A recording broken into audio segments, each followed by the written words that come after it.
राजभवनात दुमदुमला नंदुरबारचा आदिवासी अभिमान. गौतम खर्डे यांच्या हस्ते लोककलेचा झाला गौरव. आडगाव कोट बांधणी ते राजभवन संघर्ष, संस्कृती आणि सन्मानाचा प्रवास. राणी काजल नृत्य पथकाचा अभिमानास्पद गौरव. भगवान बिरसा मुंडांच्या स्मृतिदिनी आदिवासी कलेला मानवंदना. गौतम खर्डे यांचा राजभवनात सन्मान. मुंबईतील राजभवनात भगवान बिरसा मुंडा यांच्या बलिदान दिनानिमित्त आयोजित विशेष कार्यक्रमात नंदुरबार जिल्ह्याच्या आदिवासी संस्कृतीचा गौरवशाली ठसा उमटला.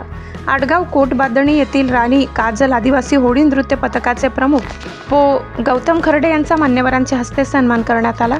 आदिवासी लोककला, परंपरा आणि संस्कृती जतन करण्यासाठी त्यांनी केलेल्या अविरत कार्याची दखल घेत हा सन्मान प्रदान करण्यात आला. राज्यपाल जिष्णुदेव वर्मा, मुख्यमंत्री देवेंद्र फडणवीस, उपमुख्यमंत्री एकनाथ शिंदे, आदिवासी विकास मंत्री अशोक उईके, अन्न औषध प्रशासन मंत्री नरहरी झिरवाळ, आमदार राजेश पाडवी आणि आमदार आमशा पाडवी यांच्या हस्ते गौतम खर्डे यांना भगवान बिरसा मुंडा यांची प्रतिमा आणि सन्मानपत्र प्रदान करण्यात आले. हा सन्मान केवळ गौतम खर्डे यांचाच नसून नंदुरबार जिल्ह्याच्या समृद्ध आदिवासी संस्कृतीचा आणि लोककलेचा गौरव असल्याची भावना यावेळी व्यक्त करण्यात आली. दुर्गम भागातील पारंपरिक होळी नृत्याला राज्यस्तरावर मिळालेल्या या मान्यतेमुळे कलाकारांमध्ये नवचैतन्य निर्माण झाले.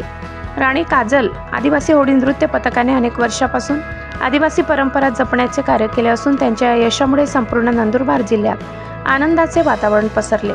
गावकुसातून सुरू झालेला लोककलेचा हा प्रवास राजभवनापर्यंत पोहोचल्याने आदिवासी समाजाचा अभिमान अधिक उंचावलाय. सम्राट V7 न्यूजसाठी प्रतिनिधी गोपाल खर्डे यांचा रिपोर्ट.